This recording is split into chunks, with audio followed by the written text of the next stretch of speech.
원일이 TV 54번째 이야기 해보겠습니다. 조국 전 장관과 부인 정경심 교수의 재판을 들여다보겠습니다. 1심 재판 구속기한 6개월이 5월 11일 끝납니다. 재판부에 정경심 교수 석방 탄원서가 제출이 됐더군요. 6만 8천 명 넘게 서명을 했습니다. 조정래 작가, 김초혜 시인, 황석영 작가, 정지영 감독, 안도현 시인, 홍성담 화백, 광노현 전 서울시 교육감, 은우근 광주대 교수, 김민웅 경희대 교수. 대충 누군지 알겠어요. 조국 수호 집회 참석자였고 국가인권위원회에다가 진정을 넣었던 사람들이 다 모였습니다. 탄원서 내용을 좀 보겠습니다. 검찰은 주장을 입증할 증거를 충분히 확보하고 있다고 보이며 정 교수가 이를 인멸하는 것은 현실적으로 불가능하다. 피고인의 방어권 보장을 위해서 불구속 상태에서 재판받기를 희망한다. 내용은 박근혜, 양승태, 임종원이랑 비슷한데 사람 이름만 정경심으로 다르네요. 검찰은 구속기한을 연장해야 한다는 입장입니다. 재판부에 의견서를 제출을 했는데 그 양이 240쪽이에요. 정말로 장문의 의견서를 제출을 했습니다. 재판부가 어느 쪽 손을 들어줄지는 두고 봐야 알겠죠. 그 와중에 놀랄 만한 팩트들이 재판을 통해서 드러났습니다. 놀랐다기보다는 소름 끼친다는 표현이 어울릴까요? 대한민국 교수 사회가 정말로 이 정도인가? 반성 없는 뻔뻔함, 도를 넘는 기득권 집착, 이건 단순한 자식 사랑이 아니다. 거짓말을 위해 또 거짓말을 하는 상식으론 이해할 수 없는 괴기함까지 느낍니다. 저만 그런 걸 느끼는 것 같지는 않습니다. 재판부가 비슷한 느낌을 갖고 있는 것 같아요. 참고로 정경심 재판부가 지난 2월에 교체됐습니다. 지난번 판사는 왜 검찰과 신경전을 많이 벌였죠. 공소장 변경도 불허했고 정경심 보석 신청 받아들일 수 있다 이렇게 말할 정도였으니까요. 이게 법원 인사 이동으로 새 재판부가 왔어요. 근데 새 재판장은 팩트 중심으로 공판을 진행한다고 합니다. 가장 큰 변화는 표창장 발급에 대한 정경심 교수의 의견서 제출이에요. 그동안 정경심 측은 살라미 작전을 구사했다고 합니다.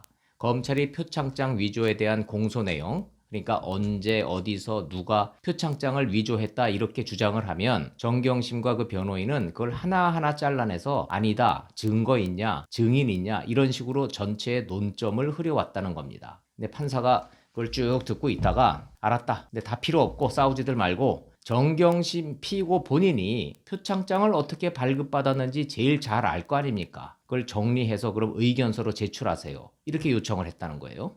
정경심 피고랑 변호인이 5월 4일에 재판부에 의견서를 제출을 했어요. 내용을 보니까 최성해 동양대 총장으로부터 봉사상을 줄 테니 기한을 해서 올리라는 말을 들었다. 총장의 정식 승인을 받고 지시에 따라 표창장을 정상적으로 발급받았다.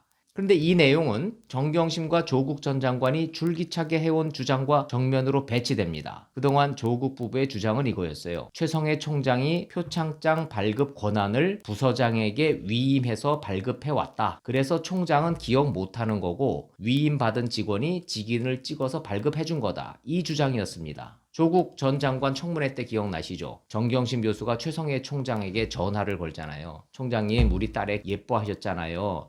표창장 그냥 위임해 주신 걸로 해주시면 안 될까요? 이렇게 얘기를 했고 최성해 총장은 난 그런 기억이 없는데요 거절했고, 그러니까 정경심이 남편 바꿔드릴게요 그래서 전화를 조국 전 장관이 바꾸잖아요. 총장님, 제가 장관 청문회를 앞두고 있으니까 죄송하지만 그냥 위임한 걸로 해주시면 안 될까요? 라고 재차 요구했고 최성해 총장은 끝내 그렇게는 못하겠습니다 라고 거절을 했죠. 그 다음에 어떤 일이 벌어졌어요? 유시민, 김두관이 해결사로 나섰잖아요. 두 사람이 최성해 총장에게 전화를 했죠. 총장님 잘 계시죠? 그 표창장 잘 좀 얘기해 주시지. 그 시나리오 운운하다가 결국 거절당했죠. 최성해 총장은 바로 검찰 조사에 가서 교육자의 양심을 걸고 차마 거짓말을 할 수는 없었다. 이렇게 정리를 해버렸습니다. 최성해 총장은 그 뒤에 허위 학력 까발겨졌죠. 메시지가 안 먹히면 메신저를 공격하라. 박사 학위가 허위네, 석사도 가짜네, 본질과 상관없이 공격당하다가 총장직 내려놨습니다. 어쨌든 정경심 교수와 조국 전 장관의 일관된 주장은 최성해 총장이 위임해서 표창장을 발급받았다였습니다. 그런데 느닷없이 의견서로 제출을 하랬더니 최성해 총장으로부터 봉사상을 줄 테니 기한을 해서 올리라는 말을 들었다. 이렇게 바뀌었습니다. 그러니까 재판장과 변호인의 질문 답변을 보면 변호인도 얼마나 앞뒤가 안 맞는 말을 하는지 알 수가 있습니다. 제가 그대로 한번 읽어보겠습니다. 재판장, 2012년 9월 7일 동양대 직원으로부터 표창장 받았다는 주장과 관련해서 기재가 구체적이지 않습니다. 직원이 주길래 받았다는 건가요? 그 직원은 누구인가요? 구체적인 사실관계가 기억이 나지 않나요? 직원이 알아서 해줬다는 건가요? 네. 직원 이름은 알 수 없나요? 변호인, 네.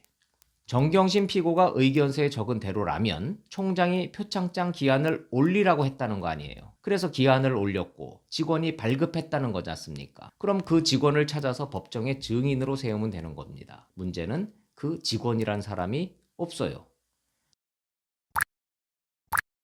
쟁점이 하나 더 있습니다. 정경심은 동양대에 인주가 번지지 않는 최성해 총장 명의의 직인 파일이 존재한다고 주장해 왔습니다. 반면에 검찰과 동양대에는 표창장 관련해서 전자직인이라는 파일 자체가 없다고 반박을 해왔습니다. 문제의 직인 파일은 동양대 휴게실에 방치돼 있던 정경심 교수의 컴퓨터에서 발견이 됐죠. 검찰은 정경심이 표창장을 위조한 증거로 그 직인 파일을 제출을 했습니다.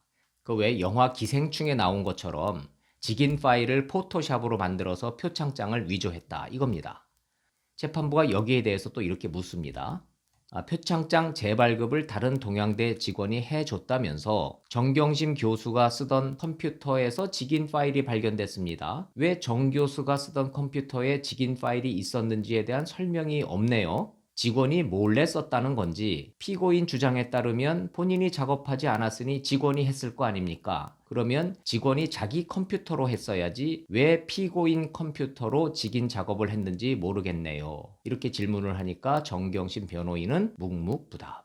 정경심 피고는 전자직인의 존재를 증명할 수 있다고 집요하게 얘기를 해왔습니다. 바로 아들의 동양대 수료증을 내세웠어요.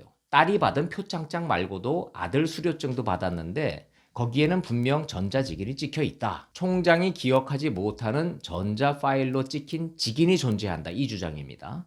그럼 전자직인이 찍힌 아들의 수료증을 제출하면 정경심 교수한테는 유리한 증거가 되겠죠. 재판장이 변호인한테 또 이렇게 묻습니다. 아들의 수료증은 인주가 안 번진다고 했는데 지금 갖고 있나요? 아니면 검찰에 압수된 건가요? 정경심 변호인 이렇게 대답해요. 검찰이 압수해간 걸로 알고 있습니다. 재판장이 이번엔 검찰에 묻습니다. 검찰이 압수했나요? 검찰, 아니요, 압수하지 않았습니다. 재판장이 이렇게 말하는군요. 허참. 그럼 또 잃어버린 겁니까? 정경심 피고는 딸의 표창장 원본도 아들의 수료증도 검찰과 재판부에 제출하지 않았어요. 정경심 교수는요, 전자직인의 존재를 주장하려고 동양대 직원에게 집요하게 전화를 걸어서 대답을 요구했어요. 2019년 9월 5일 정경심 교수와 동양대 직원 박모 씨의 통화 내용입니다. 정경심, 집에 수료증이 하나 있는데 인주가 번지지 않아요. 이렇게 얘기를 해요. 전자직인, 즉 전자 파일로 찍힌 직인이다. 이 주장입니다. 동양대 직원 박모 씨는 이렇게 대답합니다. 동양대에서 나가는 모든 상장은 인주로 된 도장만 찍어서 나가는데요. 번지지 않는 직인은 존재하지 않습니다.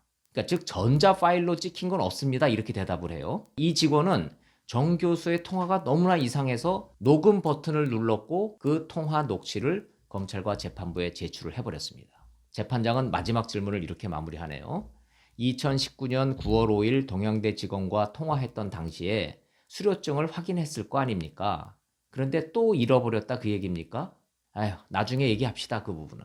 그리고 재판부는 주요 증인을 한 명 더 불렀어요. 조국 전 장관 딸을 제1저자로 올렸던 단국대 교수의 아들 장모 씨. 그러니까 장 씨와 조국의 딸은 한영외고 유학반 동기동창이에요. 법정 증언을 이렇게 합니다. 아버지가 조 전 장관 딸의 스펙을 만드는 데 도움을 줬기 때문에 저도 조 전 장관으로부터 도움을 받았습니다. 이른바 교수들의 자녀 스펙 품앗이 이게 맞다고 인정하는 진술이에요. 조 전 장관의 딸은 단국대 장영표 교수의 의과학연구소에서 2주 인턴하고 2009년 의학 논문 제1저자로 등재가 됐고 장 교수의 아들은 조국 교수의 서울대 공익인권법센터에서 인턴 활동을 했다는 증명서를 발급받았습니다. 조국의 딸도 서울대 공익인권법센터에서 인턴 증명서 발급받았죠. 그런데 법정에 나온 고교 동창 그 장씨 이렇게 얘기를 하네요. 조국의 딸을 본 적이 없습니다. 그러니까 자신은 세미나에 참석을 했었는데 조국 전 장관의 딸은 안 나왔다 이겁니다. 이건 정경심 공소장에도 나오는 내용이에요. 딸과 공모해 인턴 활동을 하지 않고도 서울대 공익인권법센터에서 허위 내용의 증명서를 발급받은 혐의다. 이렇게 돼 있습니다. 그러니까 100마디 증언보다 장 씨의 이 증언이 저는 귀에 콱 꽂히더군요. 조국 딸의 인턴십 확인서를 보고 난 뒤에 장 씨가 이렇게 말했어요. 어떻게 이럴 수가 있지? 완전 거짓이네. 세미나는 나 혼자 갔는데 완전 거짓입니다. 공식 진술로 기록이 돼 있습니다. 재판장은 마무리를 이렇게 했습니다. 입시 비리의 혐의는 증인 신문이 몇 명 남긴 했지만 사실관계 파악이 되지 않았나 싶습니다.